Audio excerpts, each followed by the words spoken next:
Before humans wrote their first words, before they planted fields of wheat, before they built cities or kings had anyone to rule, you looked at the sky, and you wondered if something was looking back.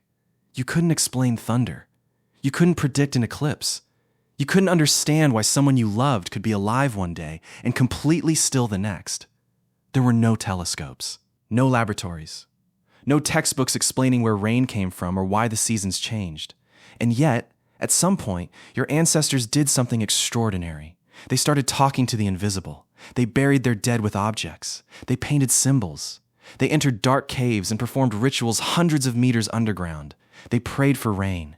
They feared spirits. They made offerings to forces they couldn't see. So here's the question. Why did the human brain start believing in gods at all?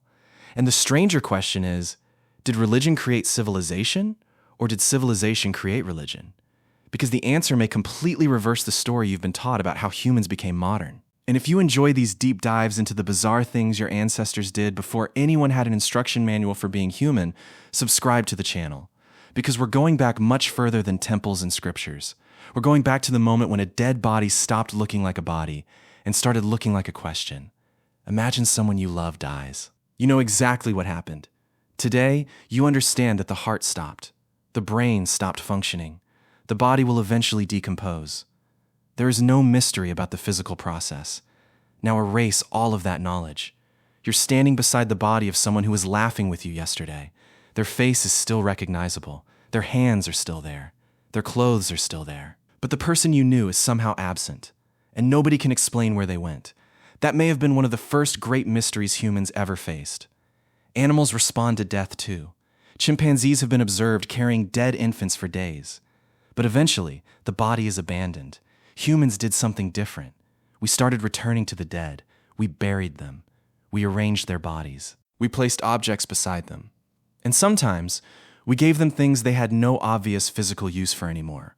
Archaeologists have found ancient burials containing tools, ornaments, shells, pigments, and other objects. Think about that for a second. A stone tool could take hours of work to manufacture. Food could represent an entire day's effort. Jewelry required materials and craftsmanship. And someone deliberately placed these things underground with a person who could never use them again. Why? Maybe the objects were gifts. Maybe they marked social identity. Maybe they were symbolic. Or perhaps the people burying them believed that death wasn't the end. One of the most famous examples comes from Cima de los Llosos in northern Spain. Around 400,000 years ago, more than 24 individuals were deposited deep inside a cave system. Among the remains, researchers found a beautifully crafted red quartzite hand axe, later nicknamed Excalibur. The remarkable thing was that the tool showed no obvious signs of ordinary use. It had apparently been placed there deliberately. Was it an offering? We can't know for certain. But that's precisely what makes it fascinating. Someone went into that dark place and left something valuable beside the dead. That tells you something had changed. The dead were no longer simply waste. They had meaning. And once humans started asking what happens after death, the next question was almost inevitable. If something survives death, where does it go? That's where the supernatural begins to become very difficult to separate from ordinary human thinking. But your ancestors didn't only wonder about the dead. They had another problem. The entire natural world seemed alive. The wind moved through the trees. The river changed direction. Lightning suddenly exploded across the sky. A volcano could turn a landscape into fire, and rain could arrive after weeks of drought, or refuse to arrive when crops desperately needed it. Today, you explain these things with physics, chemistry, meteorology, and geology. Your ancestor had something much simpler. They had agency. You know what agency is? It's the assumption that something has intentions. Your brain is extremely good at detecting it. If someone moves toward you, you immediately wonder what they want. If someone smiles, you wonder why. If someone suddenly becomes silent, you start searching their face for an explanation. This ability is incredibly useful when you're dealing with other humans. But your brain doesn't always stop there. Imagine you're standing beneath a huge storm. The wind suddenly becomes violent. Trees bend. Lightning flashes. Thunder shakes the ground. You could think, warm air has risen. Pressure has changed. Moisture has condensed. Or you could think, something is angry. And if the storm is angry, maybe you can make it happy. This is where the idea of animism becomes important, the belief that elements of the natural world possess some form of spirit, intention, or agency. The river isn't simply water.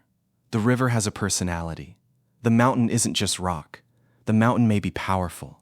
The rain isn't merely atmospheric water. The rain may be something you can ask for, and suddenly, the universe changes. Instead of living in a cold machine governed by invisible physical laws, you are living in a world full of relationships. You can negotiate. You can offer. You can apologize. You can pray. You can sacrifice.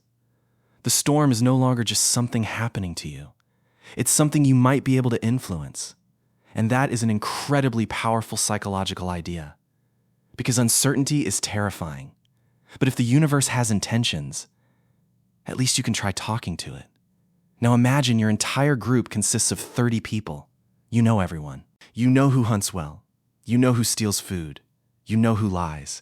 You know who can be trusted with your children. If someone cheats you, everyone finds out. If someone refuses to contribute, everyone knows. Gossip does the policing. Reputation does the rest. Now make the group much larger. 100 people. 500. 5,000.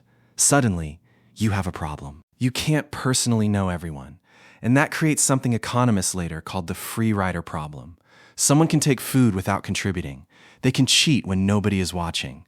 They can promise to help and disappear. And if there is no punishment, why cooperate? Here's where gods become socially useful.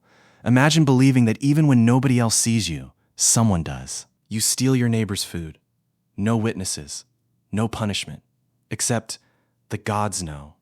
You lie. Nobody catches you. Except the ancestors know. You break an important rule. The community may never find out. But perhaps the supernatural world will. Suddenly, morality doesn't require a human audience. The invisible world becomes an invisible surveillance system. And this idea appears in many forms across human societies.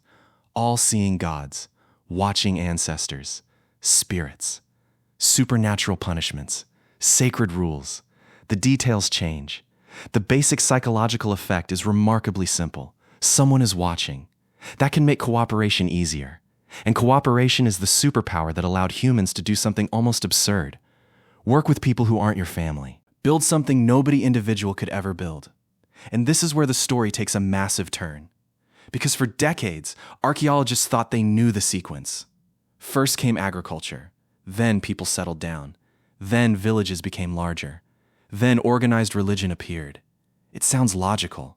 Food surplus creates specialists. Specialists include priests. Priests organize temples. Civilization follows. Except, archaeology found a problem, a very large one, and it's sitting in southeastern Turkey. Around 11,500 years ago, people gathered at a place we now call Göbekli Tepe. There were no modern cities nearby, no writing, no metal tools, no wheels, no domesticated horses pulling stone blocks.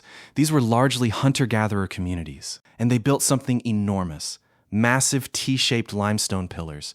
Some were several meters tall, some weighed many tons. They were carved with animals, lions, snakes, scorpions, wild boars, predatory creatures, and the structures were arranged with extraordinary care. Now imagine the logistics. You need people, lots of people. You need food. You need tools. You need stoneworkers. You need hunters. You need people transporting massive blocks. And you need everyone to agree that this project is worth doing. Nobody gets paid in cash. Nobody has a government forcing them to show up. There isn't a construction company sending you an email saying, "Reminder, pillar installation tomorrow at 8 a.m. Something else brought them together. A shared belief. A shared ritual. A shared reason to come back again and again. And suddenly, Göbekli Tepe stops looking like just an ancient temple. It starts looking like evidence of something much bigger. Because if people were gathering in huge numbers to build monuments before they had fully settled into farming, then we have a problem. Maybe civilization didn't create religion. Maybe religion helped create civilization. And if that's true, then the story you've been taught about how humans first settled down may be backwards. So what actually happened? What did these rituals have to do with farming, food, and the birth of permanent human settlements? That's where the story gets really interesting. We'll find out in part 2.